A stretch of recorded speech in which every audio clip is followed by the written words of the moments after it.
Welcome to the deep dive. Today we're kicking off with something that sounds pretty straightforward at first glance. The idea that it's better alone than in bad company. hmm Mejor solo que mal acompañado. It's a great Spanish proverb.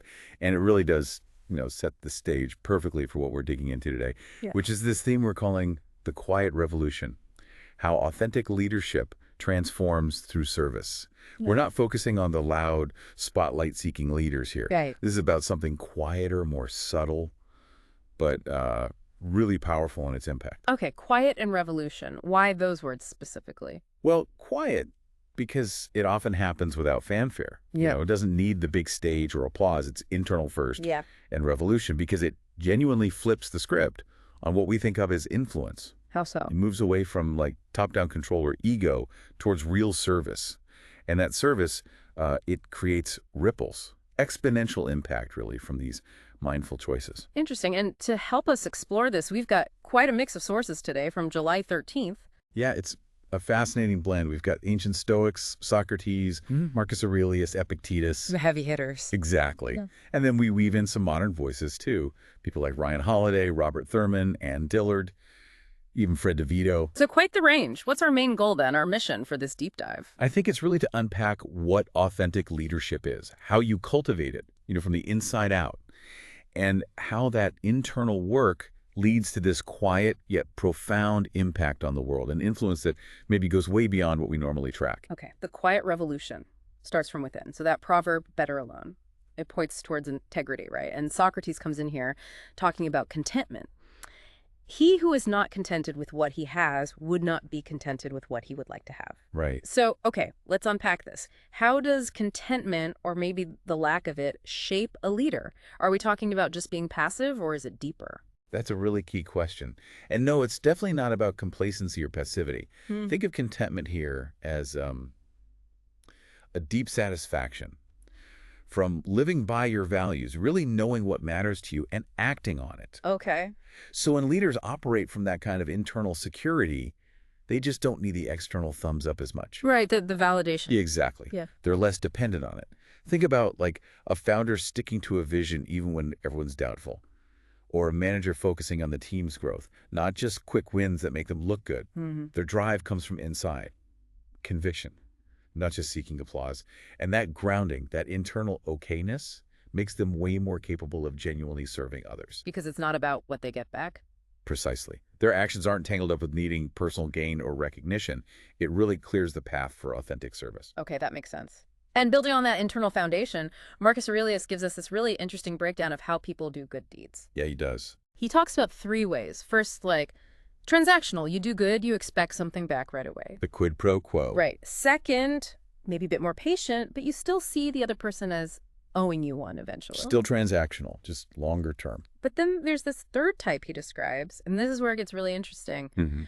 Acting as if not conscious of the deed, rather like a vine producing a cluster of grapes without making further demands. Like a horse after its race, or a dog after its walk, or a bee after making its honey. Yeah, that imagery, the vine, the horse, the dog, the bee. What's so powerful about that model for authentic leadership? What's truly striking there is it points to a kind of pure presence in the act of service. It's not just about being competent without thinking, like unconscious competence. It feels deeper. Deeper how? It suggests that real influence, authentic leadership, it emerges not from putting on a performance, but from just being fully present in your role, in your nature. Your impact isn't about getting reviews. It's about the quiet, consistent act of doing what you're there to do. Like the wine. Exactly. The vine doesn't count its grapes or ask for thanks. It just is a vine, doing vine things. Producing grapes is its nature. Authentic leaders, in this view, serve because service flows from who they are, from their understanding of their place, not because they're waiting for a thank you note or a promotion. That really hits home. It's kind of the opposite of that, that really annoying feeling when someone steals your idea at work. Oh yeah, or copies something you did. Right. And the gut reaction, the immature one, is like, hey, stop copying me. That was mine. Totally. But the mature response, the one that signals real leadership, it's understanding that stepping up, helping, offering ideas, that's part of the service leaders provide. It's a duty, almost. Exactly. It's a duty, not something you do for brownie points or credit. This idea that thankless service comes with the job, accepting that, is fundamental. It lets you act from that genuine, non-transactional place Marcus Aurelius was pointing to. Yeah. It's about your internal purpose, not chasing external validation. So, if leadership is rooted in this internal integrity, this sort of selfless service, how does that actually show up, like in the daily grind? Yeah, good question. Because it seems lofty. But then we get this advice from Robert Thurman about driving, which seems totally unrelated at first. Right. He says, bow to red lights and thank them for giving us a moment of pause and rest. Bow to red lights, what's that about? Well, it sounds quirky, maybe. But what's profound is how it connects to acceptance and grace. Okay. Authentic leaders, the ones grounded internally, they learn to work with constraints, not just fight against them. They find moments for presence, for reflection, even in what looks like an interruption. Like a red light. Exactly. Just like the vine works with the seasons or the weather. A leader who gets this doesn't just fume at the red lights in their path, whether they're actual traffic lights or, project delays or difficult people. Instead, they see it as maybe an opportunity, a chance to pause, reconnect with why they're doing what they're doing, find that presence again. And Ann Dillard seems to echo this with her line, spend the afternoon, you can't take it with you. It's about slowing down, being present. It is. So how does being present rather than constantly rushing towards the next milestone actually make a leader more effective? It seems counterintuitive sometimes. It does seem counterintuitive in our hustle culture, right? Yeah. But it's critical. Leaders who are always just rushing, focused only on the next thing, often miss the actual work of leadership, which happens right here, right now, in serving the people around them. Ah, okay. And this ties straight into another key idea. Yeah. Healthy boundaries start on the inside. Then they can be projected outward. What's the connection there? When leaders have done that internal work, figured out their values, their limits, found that contentment we talked about, then their boundaries aren't just defensive reactions. They're natural expressions of who they are. Like, this is what I stand for. This is where my energy goes. Exactly. Not just, no, I'm too busy. It allows them to be genuinely present and effective where they choose to be. They can direct their energy purposefully, like knowing when to pause at that red light and when to drive on. This feels like it leads directly into a really practical, powerful application teaching others, specifically parents teaching kids how to choose. Yes, absolutely. Because the default mode for many parents is, understandably, I know best. I need to make the decisions for my child. Of course. Parents know more. Kids basically know nothing. That's the common thought, right? But this raises a really important question. If parents always swoop in and make every single decision, what are they actually preventing their kids from learning? Well, they're preventing them from learning the single most crucial skill for navigating life. The ability to make decisions. Ah. Authentic leadership, whether you're a parent or a CEO, isn't just about showing how competent you are. It's about building competence in others. Okay. And you see this in those seemingly small parenting moments. Asking your kid, park or playground, catch or swing, this movie or that one, what should we make for dinner tonight? Even choosing chores or shorts versus pants. Yes. Yeah. All those little choices, asking them, letting them weigh options, experience consequences. That's how you build the muscle of decision-making from the ground up. So these might look like tiny, insignificant choices day to day, but why are they actually so fundamental for like a person's whole life? Because ultimately, a life is the sum and substance of a person's decisions. That's it. Wow. If you prepare kids or employees or anyone you're leading to make good decisions for themselves, you're equipping them to build the best possible life they can. It reminds me of Epictetus. He said, if your choices are beautiful, so too will you be. Beautiful choices make beautiful people. In a deep sense, yes. Teaching decision-making, empowering others to choose, isn't just practical. It's an act of service that helps them grow into more complete, more, beautiful versions of themselves. It fosters their own internal integrity. So bringing these threads together, there's that saying, the world is run by those who show up. A powerful one. And that feels like it connects back to everything we've discussed. The consistent presence, the engagement, doing the work, whether anyone's watching or not.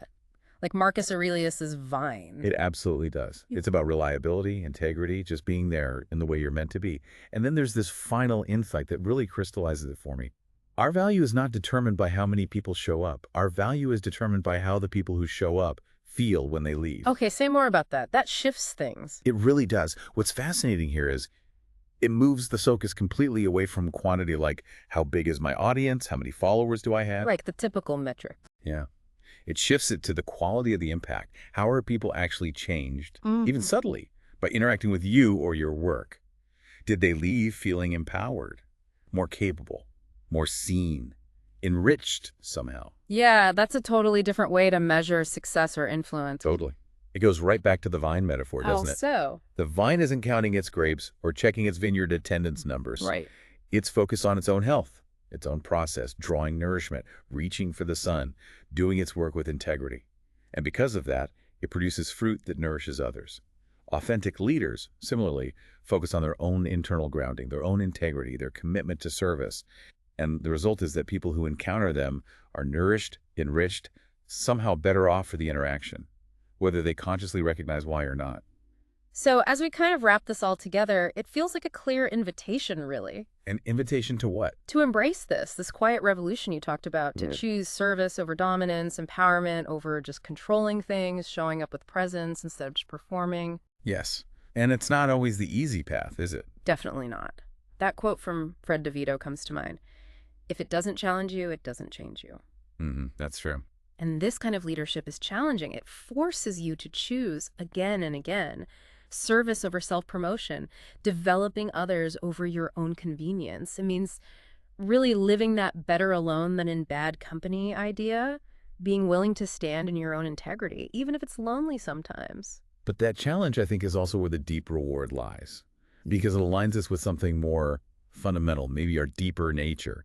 It's not like you achieve authentic leader status and get a certificate.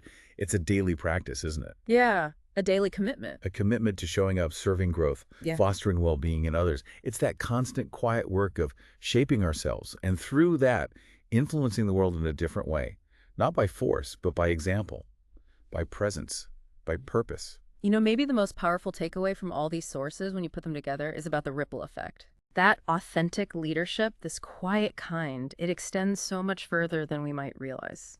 I mean, Like, when we teach a child to make a decision, really empower them, we're not just helping them pick a movie tonight, we're potentially shaping a future leader who will know how to empower others too. passing it on. Exactly.